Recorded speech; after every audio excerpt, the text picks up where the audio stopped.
الحمدللہ رب العالمین والعاقبۃ للمتقین والصلاۃ والسلام علی رسول النبی الکریم اما بعد فاعوذ باللہ من الشیطان الرجیم بسم اللہ الرحمن الرحیم اللہ یجتبی الیہ من یشاء ویہدی الیہ من ینیب صدق اللہ العظیم اللہ رب اشرح لی صدری ویسر لی امری واحلل عقدۃ من لسانی یفقہوا قولی ربی زدنی علما ربی زدنی علما ربی زدنی علما اللہم صلی علی محمد النبی الامی وازواج امہات المومنین وذریتی وآل بیت کما صلیت علی ابراہیم انک حمید مجید اللہم صلی علی محمد النبی الامی وعلی آلہ وصحبہ وبارک وسلم۔ اللہ جل شانہ نے انسان کے اندر روحانی، جسمانی، ظاہری، باطنی قوت رکھی ہوئی ہے، استعداد رکھی ہے، اور اگر انسان ان کو استعمال کرے تو وہ اس کے لیے رستے اللہ رب العزت کھول دیتے ہیں، اور اگر ان کو استعمال نہ کرے تو انسان اپنی جگہ پہ بیٹھا اپنی زندگی کو برف کی طرح گالتا رہتا ہے، ضائع کرتا رہتا ہے۔ جیسے برف ہے نا، وہ آپ اس کو رکھ دیں اور اسے ٹھنڈے پانی میں نہ ڈالیں، ویسے رکھ دیں تو وقت اسے پگھلا پگھلا کے صفر کر کے ختم کر دے گا، لیکن اگر آپ اس برف کو پانی میں ڈال دیں تو ختم تو وہ بھی ہوگی وہاں، لیکن پانی کو ٹھنڈا کر دے گی۔ یہ زندگی بھی کچھ ایسی ہے، اگر اس سے کوئی نفع لینا چاہیں، استعمال کرنا چاہیں تو یہ نفع دے دے گی، اور اگر اسے ضائع کرنا چاہیں تو یہ ضائع ہو رہی ہے۔ یہ جو ایک ایک سیکنڈ کی سوئی ہے نا، یہ زندگی کا وقت لے کے جا رہی ہے۔ ایک سیکنڈ کی سوئی وقت لے کے جا رہی ہے، سیکنڈ سے منٹ، منٹ سے گھنٹے، گھنٹوں سے دن، دنوں سے ہفتے، ہفتوں سے مہینے، مہینوں سے سال، اور اس طرح صدیاں گزر کے چلی۔ تو میرے بھائی، اللہ رب العزت نے انسان کے اندر استعداد رکھی ہے، وجود کے اعتبار سے چلتے ہیں تو انسان ذہن کی اپنی اس اپروچ کی وجہ سے کتنی چیزیں اپنے لیے آسان بنا لیتا ہے۔ کاروبار، ملازمت، سیکھنا، سکھانا، اپنی سہولت، اپنی آسانی، اپنی ہر طرح کی آدمی کو اس کو عقل کو استعمال کرتا ہے تو ہوتی ہے، وگرنہ اگر نہ کرے تو رہ جاتا ہے۔ اگر وہ نوکری کرتا ہے تو نوکری سے پہلے اپنی ایجوکیشن کو امپروو کرتا ہے، اور پھر نوکری کرتا ہے اور اس میں بھی مسلسل محنت کرتا رہتا ہے، اور محنت کا نتیجہ ہوتا ہے کہ اچھے عہدے پہ اچھی تنخواہ، گھر بار، بیوی، بچے، ایک ترتیب آدمی اپنی زندگی میں بنا لیتا ہے، اور اپنے بچوں کو بھی سکھا لیتا ہے، پڑھا لیتا ہے اور ترتیب بنا لیتا ہے۔ اسی طرح ایک آدمی کاروبار شروع کرتا ہے تو اپنی جان بھی لگاتا ہے، لیکن جان کے ساتھ دماغ بھی چاہیے، صرف جان لگانے سے بات تو نہیں بنتی۔ اللہ نے صلاحیت رکھی ہے انسان کے اندر، اسے استعمال کرتا ہے، ترتیب اپناتا ہے، نفع نقصان کو دیکھتا ہے، اپنے خرچے، اپنی ترتیب کو دیکھتا ہے، تو کرتے کرتے اس کا ایک کاروبار اتنا وسیع بن جاتا ہے، اتنا بڑا ہو جاتا ہے کہ اس کی زندگی میں آسائش، سہولت، عزت، عافیت، اور اس کے بعد اس کا مکان، گھر بار، ترتیب، اور اس کے بعد اس کو اگلا نفع جو ہوتا ہے وہ یہ ہوتا ہے کہ جب وہ اپنے بچوں کو اس کاروبار کو سکھا لیتا ہے تو بچوں کی بھی ذریعہ آمدن، اس کی اولاد کی آگے نسل میں بھی ایک ترتیب بن جاتی ہے۔ اس کی زندگی اور اس کی زندگی کے بعد ان لوگوں کو ایک سہولت ہوتی ہے، کسی کی محتاجگی، کسی کی مقروض نہیں ہوتے، ان کی ایک ترتیب بن جاتی ہے۔ تو یہ دنیا کی سہولت کے اعتبار سے، اس صلاحیت کو استعمال کرنے کے اعتبار سے تو یہ صورت ہے۔ اب اسی طرح اللہ رب العزت نے انسان کی باطن کی، روحانی بھی ایک قوت رکھی ہے ہر شخص کے اندر۔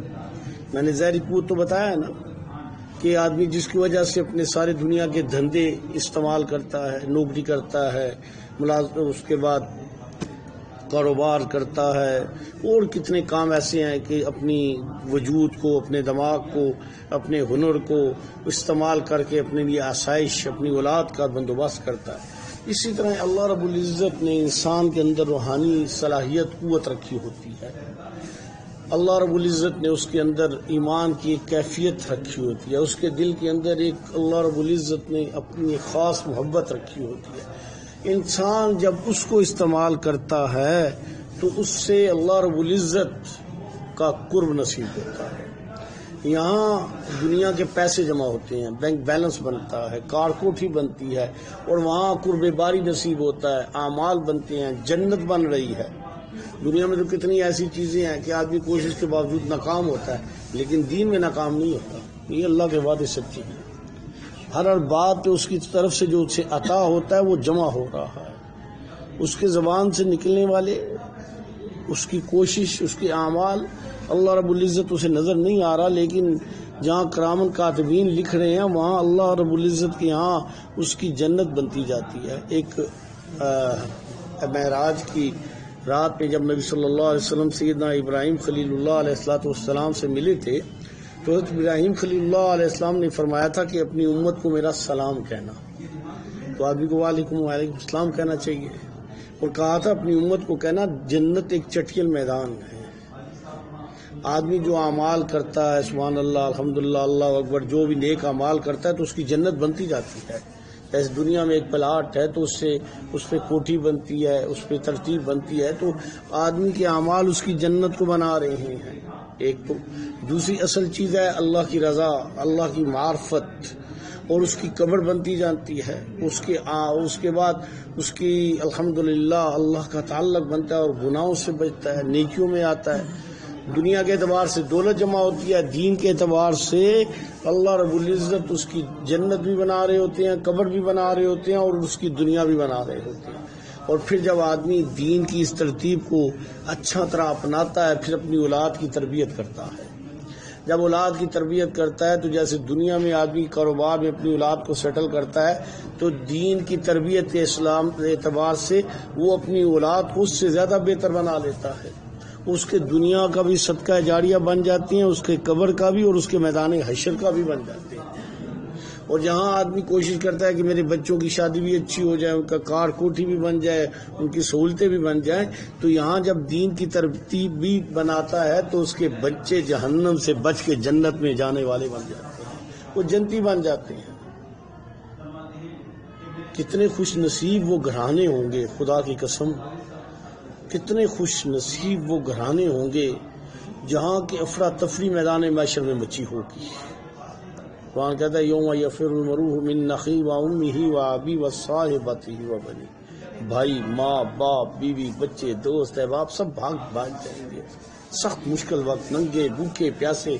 لیکن کتنے ایسے خوش نصیب گھرانے ہوں گے کہ جو باپ، ماں، بیٹے، اولاد سارے کے سارے جنت اللہ کے عرش کے سائے کے نیچے شان اور شوکت سے اکٹھے ہوں گے۔ آج دنیا میں بھی جس مکان میں ہے اور اللہ کے عرش کے نیچے بھی ہوں گے، اور جنت میں بھی اللہ انہیں اپنی قریب ترتیب کے اعتبار سے انہیں جنتی بنائے گا۔ یہ وہ لوگ کون لوگ ہیں کہ جنہوں نے دنیا کے ساتھ اپنے بچوں کی قبر کا خیال کیا، آخرت کا خیال کیا، صرف انہیں دنیا کے ہنر نہ سکھائے، ان کی قبر بھی بنائی۔ آپ یقین مانیں کتنے ایسے لوگ ہیں کہ بچوں کو بڑی اچھی ایجوکیشن پہ لے جاتے ہیں، ہائر ایجوکیشن پہ، لیکن بچوں کو ان کو نماز بھی نہیں آتی، بچیوں کو پتہ ہی نہیں پاکیزگی کا۔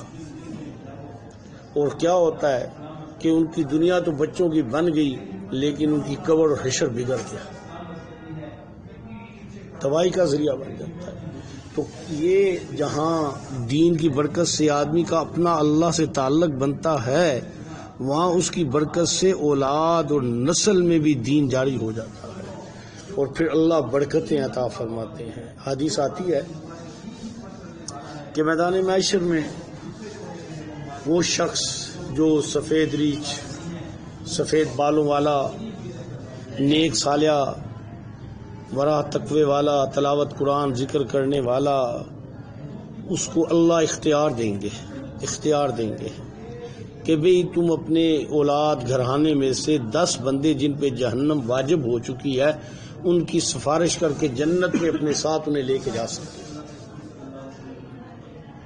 ہمارے ہاں تو دنیا میں بھی ایسا عجیب وبال بن گیا کہ جھگڑے اور فتنے ہی رہتے ہیں، عموماً جگہوں پہ باپ کے مرنے کے بعد تو جائیدادوں میں اتنی لڑائیاں، ایک کورٹ میں جانا اور قتل و غارت ہی روز جارے ہوتے رہتے ہیں، لیکن دین کی برکت سے دنیا بھی بنتی ہے، قبر بھی بنتی ہے، حشر بھی بنتا ہے۔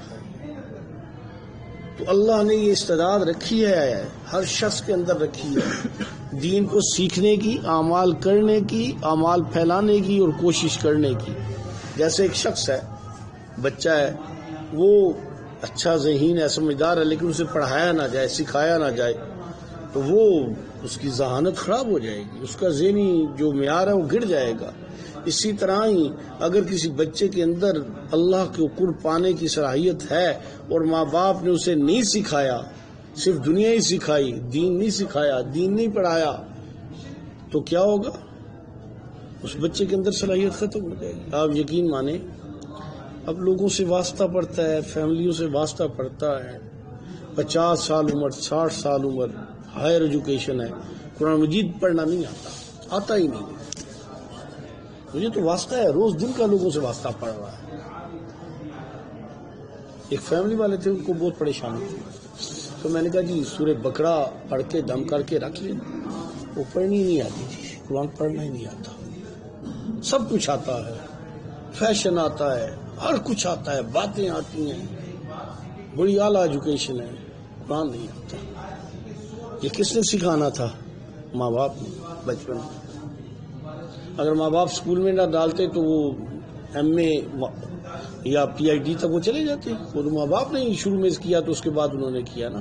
اسی طرح ماں باپ نے اگر نورانی قاعدہ سکھایا ہوتا، قرآن سکھایا ہوتا تو آگے وہ ترتیب چل گئی ہوتی۔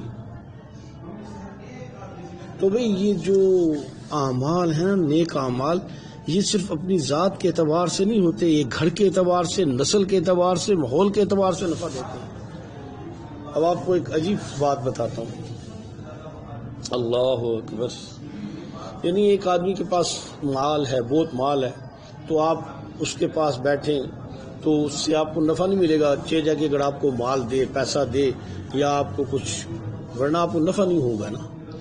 لیکن جب آدمی کوئی اللہ والا دیندار ہے، اس کے پاس بیٹھیں، وہ کچھ نہ دے تو اس کی وجود کی برکت سے بھی آپ کے دل میں نور پیدا ہو جائے، اس کے دل کی نورانیت سے آپ کے دل میں نورانیت پیدا ہوگی، اور اعمال کی برکت سے اللہ کا خوف دل میں پیدا ہوگا۔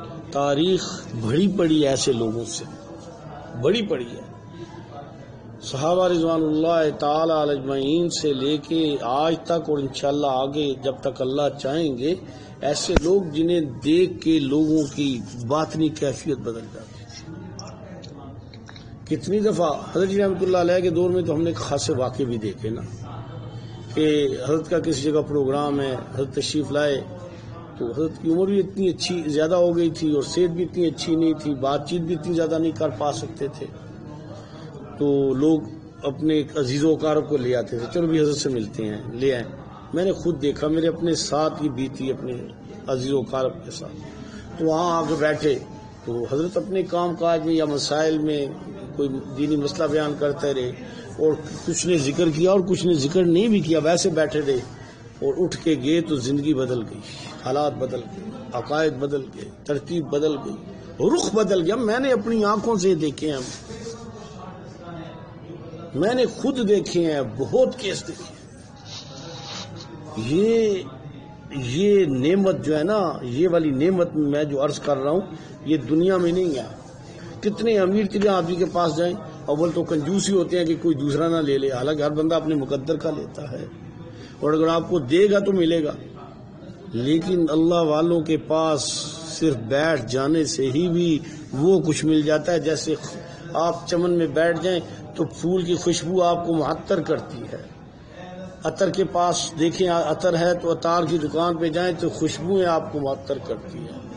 تو میری گزارش ہے، یہ جو کہنے کا مقصد ہے وہ یہ ہے کہ خود بھی دینی ماحول اپنائیں اور اپنی اولادوں کو بھی دینی ماحول اپنانے کی کوشش کریں۔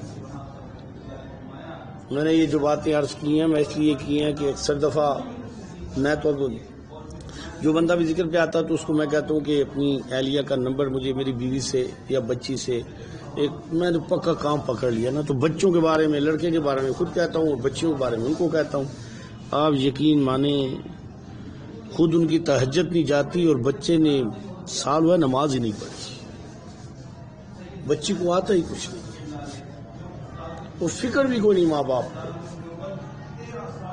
آپ کو یہ بتائے کہ یہ مر جائیں گے تو ان کے بچے کیا کریں گے؟ بچوں کو ڈاکٹر بنا دیا، انجینئر بنا دیا، پتہ نہیں کیا کیا کچھ بنا دیا۔ ایک نہ بنایا تو رسول اللہ کا غلام نہیں بنایا۔ تو گزارش ہے، الحمدللہ ہمارے ہاں ترتیب ہے، اللہ کا بڑا احسان ہے۔ 4 دفعہ تو ذکر نیٹ پہ بھی ہوتا ہے، اس کے علاوہ کلاسیں علیحدہ کافی تعداد میں چلتی ہیں، پھر انفرادی وقت بھی دیا جاتا ہے، میسج کے ذریعے، بات چیت کے ذریعے، ہر طریقے سے۔ اگر کوئی خود بھی اب فائدہ نہیں اٹھانا چاہتا تو پھر بد نصیبی نہیں تو اور کس کو کہتے؟ دیکھیں اگر آپ اپنے بچے اور بچیوں کو نہیں سکھا پا رہے تو انہیں ہمارے حوالے کر دیں، ہم خادم ہیں، نوکر ہیں، رسول اللہ کے غلام ہیں، ان کو رسول اللہ کے ملا دیں گے، دنیا میں بیٹھے ہوئے رسول اللہ کی مجالس میں لے جائیں گے، انہیں رسول اللہ کی اس نور کی کیفیت سے مالا مال کر دیں گے۔ خدا را کوشش کریں کہ اپنی ترتیب کو بدلیں۔ یاد رکھیں یہ دنیا بڑی عارضی ہے، خدا کی قسم بڑی عارضی ہے۔ اس دن میں ایک بندے نے مجھے ایک ویڈیو بھیجی تو میں تو بہت پریشان ہوا، میں نے وہ ڈیلیٹ کر دی پریشانی کی وجہ سے۔ جنت البقیع کی بات کر رہا ہوں، مدینے کا قبرستان، اس میں ایک جنازہ آیا عربی کا، بڑا عربی تھا، کوئی مالدار عربی تھا نا، اس کا جنازہ آیا تو قبر کھودی تو ابھی جنازہ نیچے رکھا تھا، وہ مٹی نہیں ڈالی تھی، مٹی ڈالنے والا کام ابھی شروع نہیں ہوا تھا تو جنازہ رکھ دیا تھا۔ تو اتنی دیر میں اس کے بچوں کے درمیان تلخی شروع ہوئی، اس کی جو خزانے تھے یا اس کی جو کنجیاں تھی اس پہ، وہ ایک بچے کے پاس تھی، دوسرے نے کہا ساری تیرے پاس ہے، میں دیتی، تیسرے نے کہا میں، تو گتھا ہو گئے، گروہ تھے اور وہاں شوٹنگ ہو رہی تھی۔ ابھی باپ کی قبر میں مٹی نہیں ڈالی، جنازہ اترا تھا، مٹی نہیں ڈالی، اینٹیں نہیں لگی، کچھ نہیں ہوا، اور لوگ ویڈیو بنا رہے ہیں، وہ اس کو مار کے گرا رہا ہے، وہ اس کو مار رہا ہے، وہ اس سے چھین رہا ہے، اس کے جیب کو لے رہا ہے، اس نے اس کا سر پکڑا ہوا ہے، اس نے اس کو مار رہا ہے۔ میں نے وہ ڈیلیٹ کر دی۔ جنت البقیع اور سامنے روضہ رسول نظر آ رہا ہے۔ ہائے اللہ اس برے وقت سے سب کو بچائے، اللہ اس برے وقت سے سب کو بچائے۔ ایک دفعہ ہمارے ایک ساتھی ہیں، فوت ہو گئے ہیں، ان کو بڑا ذوق شوق تھا لوگوں کے جنازوں میں جانے کا، غسل دینے کا، کفن پہنانے کا، نماز جنازہ کا، قبر کا، بس ان کا ایک ذوق شوق تھا، وہ خاصے اس معاملے میں لوگوں کے ساتھ کرتے تھے۔ مسجد کے معاملے بھی تھے، روٹین ان کی بڑی اعلیٰ درجے کی تھی، روز سورہ بقرہ پڑھتے تھے اور بڑے معاملات تھے، بڑی محنتی تھے۔ مجھے کہتے ہیں زاہد صاحب ایک دفعہ ایک جنازے پہ غسل دینے کے لیے ایک جگہ گیا، تو جب غسل دینے لگے تو میں نے دیکھا کہ اس بندے کی جو انگلیاں ہیں ان ساری انگلیوں پہ سیاہی لگی ہوئی ہے، جیسے انگوٹھا لگایا جاتا ہے نا پیڈ سے۔ تو کہتے ہیں مجھے ذرا سا خلل سا آیا نا، پڑھے لکھے آدمی تھے، افسر تھے، وہ بڑے افسر تھے، تو ریٹائر ہو گئے تھے۔ کہتے ہیں مجھے ذرا دل میں نا تردد پیدا ہو گیا کہ یار یہ ایسی سیاہی نہیں، تو ایسا لگتا ہے جیسے کسی نے انگوٹھے لگائے ہیں۔ تو خیر کہتا ہے کہ ہم نے غسل دے دیا، غسل دے کے کفنا بھی دی، غسل پہنا دیا، کفن پہنا دیا نا، تو ابھی جنازہ نہیں اٹھا تھا۔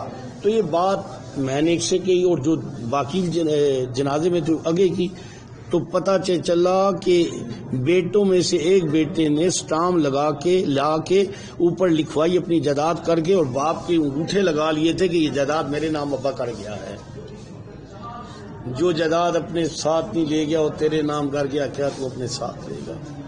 جو میت کے ساتھ دھوکہ کر سکتا ہے اور کس کے ساتھ نیکی کرے گا؟ کہتے ہیں وہاں جھگڑا پہ گیا، پڑ گیا۔ تو بھئی گزارش ہے خدا کا، اب آ رہا ہے یہ رجب کا مہینہ آخری، ہم نے ایسے ہی ضائع کر دیا، آخری 2 دن ہیں، 1 دن ہے، شبان آ رہا ہے، رمضان آ رہا ہے، اور اس طرف آپ دیکھیں کورونا بھی بڑی شدت سے آ رہا ہے، خوف پیدا ہو گیا کہیں رمضان کا خراب نہ ہو جائے پچھلے سال کی طرح۔ اللہ نہ کرے، اللہ نہ کرے، اللہ نہ کرے، اللہ نہ کرے۔ خدا را خدارا اپنی زندگی کو، وقت کو، مال کو، اولاد کو مولت جانو اور کوشش کر لو. یہ وقت بڑا سخت وقت، اگلا سخت وقت آ رہا ہے، تو کوشش کریں. نیٹ کی ترتیب ہے، اس میں جڑ جائیں، اور ترتیب ہیں جڑ جائیں. انشاءاللہ آخری عشرے میں اعتکاف ہوگا. جو مرد حضرات ہیں وہ اپنے خود بھی آئیں، اپنے بچوں کو، جو ان کے بچے تھوڑے سمجھدار ہیں انہیں لے کے آئیں. 10 دن 4 دن 1 دن روزانہ شام کو، راتوں کو ہم خادم ہیں، نوکر ہیں انشاءاللہ. تو کوشش کریں خدارا کوشش کریں. اللہ کے ہاں یہ کوشش قبول ہوگی تو ہماری بھی جنت بن جائے گی، ہماری اولاد کی بھی جنت بن جائے گی. کیا ہم کوشش کر کے بچوں کو دنیا میں چھوڑ گئے اور جہنم میں گرا کے چلے گئے. بے نمازی کی قبر میں 99 سانپ ہوتے ہیں. ہماری نازک سی بیٹی کے جسم پہ جب 99 سانپ چمٹ جائیں گے تو کیا کرے گی قبر میں وہ.